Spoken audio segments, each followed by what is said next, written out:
Hello everyone. आज हम teaching of English में प्रोज में कैसे लेसन प्लान बनता है उसके बारे में जानेंगे।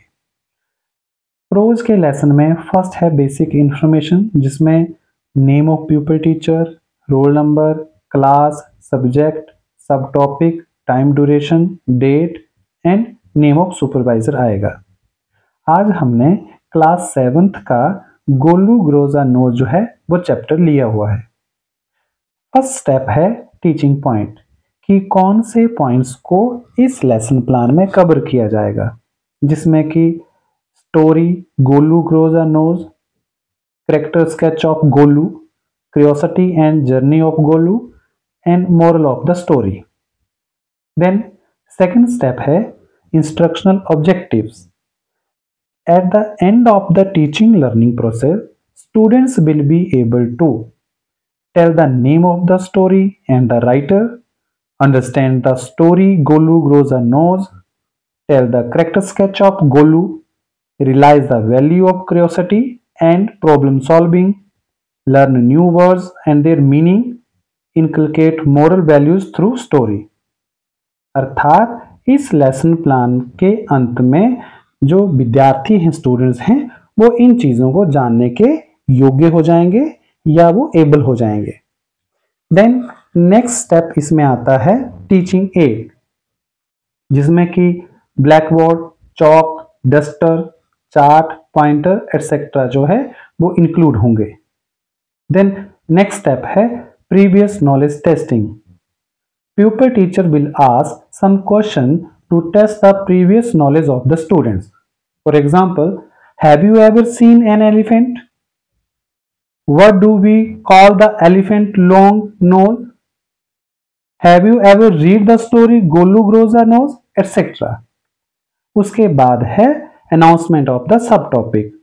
When the pupil teacher does not get satisfactory answer of his question, then the pupil teacher announces the subtopic. So students, today's our topic is Golu grows a nose. Then presentation, इसमें 4 column आएंगे: content, pupil teacher activity, students activity and black board work. Content में lesson का या story का नाम आएगा और first जो स्टेप है मॉडल रीडिंग वो लिखा जाएगा। अब जो फर्स्ट जो स्टेप है मॉडल रीडिंग, इसमें प्यूपिल टीचर जो है वो लेसन के फर्स्ट पैराग्राफ को पढ़ाएगा, उसको विद करेक्ट प्रोनाउंसिएशन से, और बच्चे उसको सुनेंगे। Students will be listening carefully. First step के बाद जब वो मॉडल रीडिंग को कंप्लीट कर लेगा, उसके बाद प्रोनाउंसिएशन ड्रिल जो है वो प्यूपिल टीचर द्वारा करवाई जाएगी। For example, pupil teacher will conduct a pronunciation drill like elephant, trunk, ostrich, etc. Students will be pronouncing difficult words correctly. अर्थात वो डिफिकल्ट वर्ड को प्रनाउंस करेंगे टीचर के साथ साथ, ताकि उन बच्चों को आसानी हो सके उन शब्दों को प्रनाउंस करने में। जब हम इन चीजों को समझाएंगे तो बच्चा जो है उसके बाद नेक्स्ट स्टेप की तरफ चलेगा, that is reading aloud. The pupil teacher will ask the student to read the paragraph aloud. Students will be reading the paragraph aloud with correct pronunciation.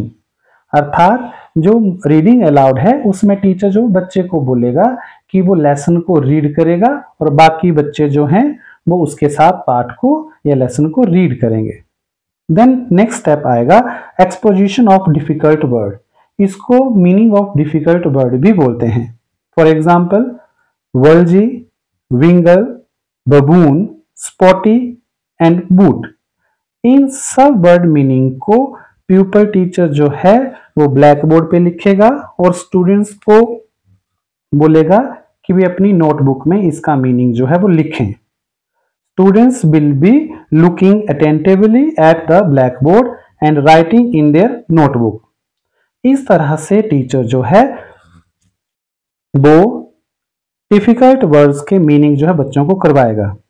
Then उसके बाद टीचर जो है with the help of chart और model lesson plan को अच्छी तरह से समझाने की कोशिश जो है वो करेगा, ताकि बच्चों को अच्छी तरह से लेसन जो है वो समझ आ जाए। देन नेक्स्ट स्टेप है silent reading. Pupil teacher will ask the student to read the passage silently without moving their lips. Paragraph को बच्चों को एकांत में साइलेंटली पढ़ने के लिए प्रेरित करेगा, ताकि कोई कंफ्यूजन हो तो वो टीचर से पूछ सके। देन नेक्स्ट स्टेप है कॉम्प्रिहेंसिव क्वेश्चन, अर्थात जो पैराग्राफ पढ़ाया है उससे संबंधित हम बच्चों की अंडरस्टैंडिंग को चेक करने के लिए क्वेश्चन पूछेंगे। For example, who was Golu? Anshul, you tell. जब बच्चा रिस्पॉन्स कर देगा तो उसको रिइंफोर्स करके वेरी गुड, सिट डाउन या उसको बैठने के लिए बोलना पड़ेगा। इस तरह से टीचर जो है 2 या 3 क्वेश्चन जो हैं उससे संबंधित बच्चों से पूछ सकते हैं। इस तरह से अगर पैराग्राफ 2 पढ़ाएंगे तो ये सारे स्टेप्स जो हैं वो फिर से रिपीट होंगे। फिर आएगा रिकैप्चुलेशन, जिसमें कि जो टीचर है जो भी पढ़ाया है उसको रिकैप्चुल करेगा। So students, today we have studied about the story Golu Grows a Nose, which is written by Kipling, etc. Then evaluation. Evaluation के लिए short question जो है बच्चों से पूछे जाएंगे, जैसे कि who was Golu? Golu was a baby dash who had a dash nose, etc. Then homework. Students will do the following question at home, जिसमें टीचर जो है एक कंप्लीट क्वेश्चन जो है बच्चों को घर के लिए लिखने को देंगे। फिर उसके बाद आएगा ऑब्जर्वर 1 और ऑब्जर्वर 2 के comment, and then signature of supervisor. इस प्रकार इन स्टेप्स की सहायता से टीचिंग ऑफ इंग्लिश में प्रोज का लेसन प्लान बनाया जाता है।